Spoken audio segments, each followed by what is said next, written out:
Today is Tuesday, June 30th, 2026, and today is National Handshake Day. A handshake is one of the simplest ways humans show trust, which is interesting because today's stories are all about taking enormous risk. Walking across Niagara Falls, trying to understand one of history's greatest unsolved natural mysteries, and building a sports car that almost never became a legend. Welcome to Wait, That's Random, This Day in History. I'm C.L. Burns, voice actor, audiobook narrator, and your guide through the tiny historical details that somehow make humanity look even stranger. On June 30th, 1859, Charles Blondin became the first person to cross Niagara Falls on a tightrope. Now, just saying that sentence out loud sounds like the setup to a bad decision. The rope stretched roughly 1,100 feet across the Niagara Gorge and hung about 160 feet above the raging water below.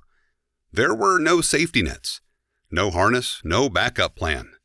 Just Blondin and a balancing pole, and 1,000 people wondering whether they were about to witness one of the greatest feats in history or one of its greatest tragedies.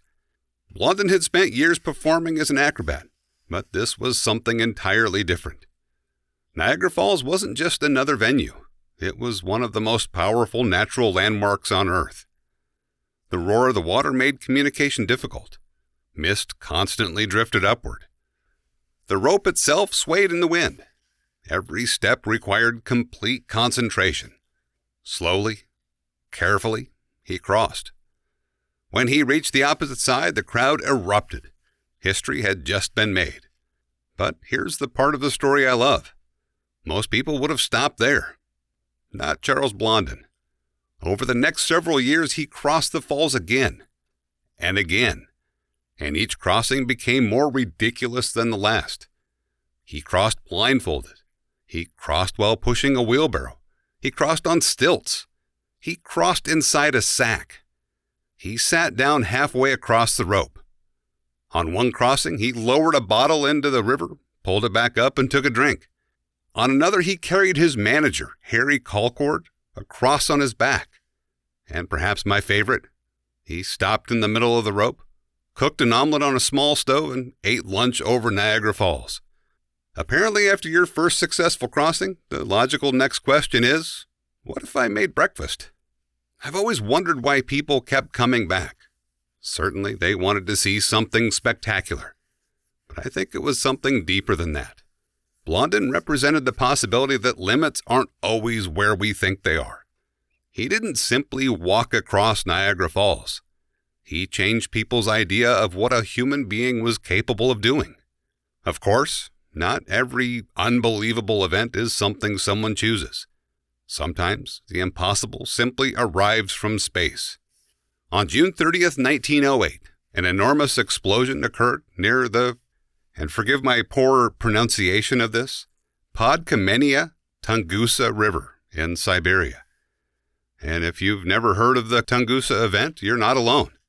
And yet it remains one of the most powerful explosions in recorded human history. Early that morning, witnesses reported seeing an intensely bright object streak across the sky. Moments later, the sky exploded.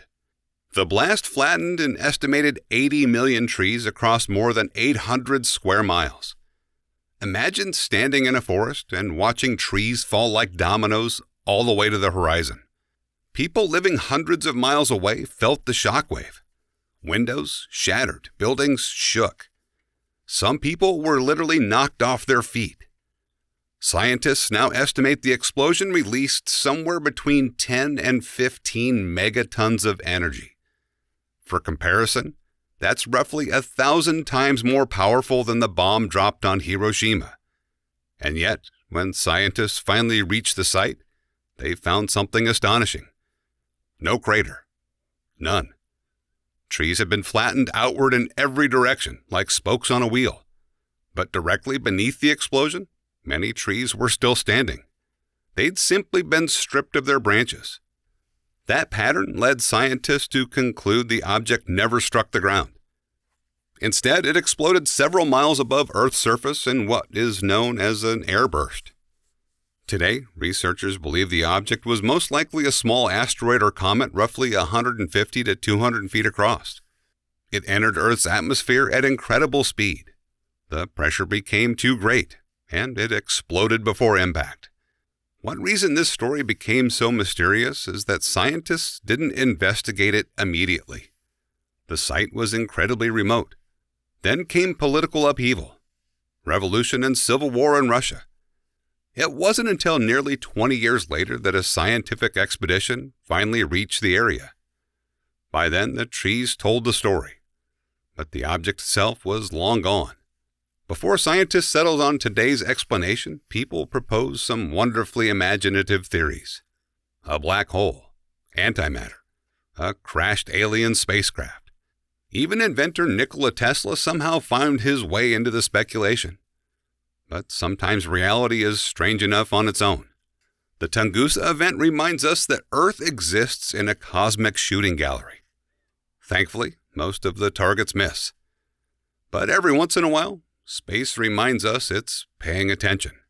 Fortunately, our final story is about a much friendlier impact, although it also changed history, just with considerably fewer falling trees.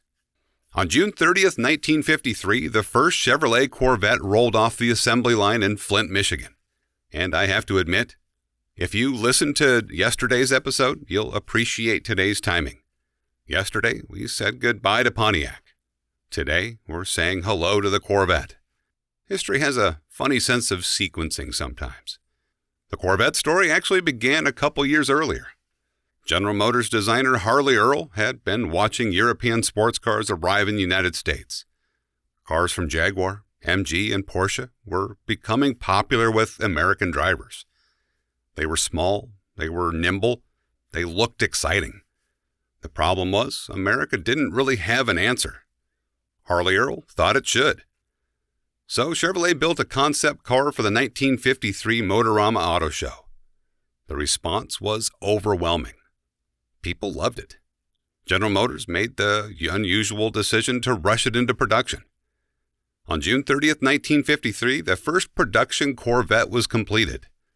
Now here's something that surprises a lot of people. The very first Corvette wasn't a roaring V8 muscle car. It had a 6-cylinder engine, an automatic transmission. And by today's standards, it wasn't especially fast. In fact, sales were disappointing. Only 300 Corvettes were built that first year. For a while, General Motors seriously questioned whether the project had been a mistake. There were discussions about ending it before it ever really had a chance to grow. Fortunately, someone believed it deserved another shot. In 1955, Chevrolet introduced a V8 engine. Performance improved dramatically. The Corvette finally became the sports car people had hoped it would be. Generation after generation, it kept evolving. Better engines, better handling, better technology. Today, more than 70 years later, the Corvette isn't just another car, it's an American icon. What's fascinating to me is how close we came to never having it at all. If General Motors had looked only at those first disappointing sales numbers, the Corvette might have disappeared before it ever had the opportunity to become legendary. Sometimes history rewards patience. And today's birthday belongs to someone who spent his career doing something that looks effortless, even though it's anything but. Much like Charles Blondin on a tightrope. Born on June 30th, 1959, Vincent D'Onofrio has become one of the most respected character actors of his generation. What's remarkable about D'Onofrio isn't simply the number of memorable roles he's played. It's how completely he disappears into them. Many actors become famous because every character feels a little like themselves. D'Onofrio took the opposite approach. For Stanley Kubrick's Full Metal Jacket, he gained nearly 70 pounds to portray Private Leonard Gomer Pyle Lawrence. The physical transformation was astonishing, but it was the emotional transformation that audiences never forgot. Years later, he spent 10 seasons playing Detective Robert Gorin on Law & Order: Criminal Intent, creating one of television's most unusual detectives. Brilliant, observant, compassionate, and just a little unpredictable.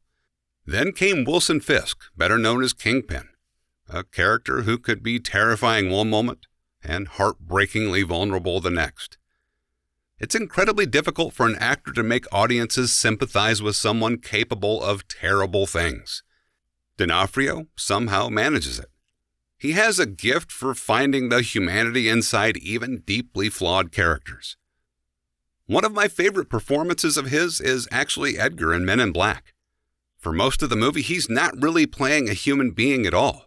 He's playing an alien pretending to be a human wearing someone else's skin.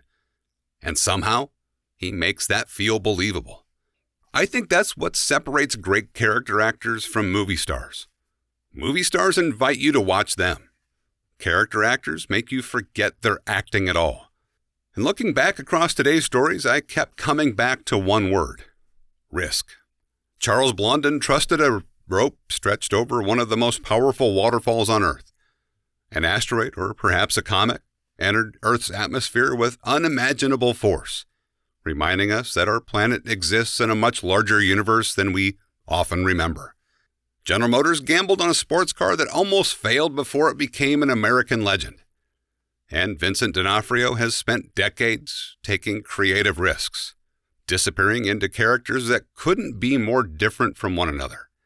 None of those stories came with guarantees.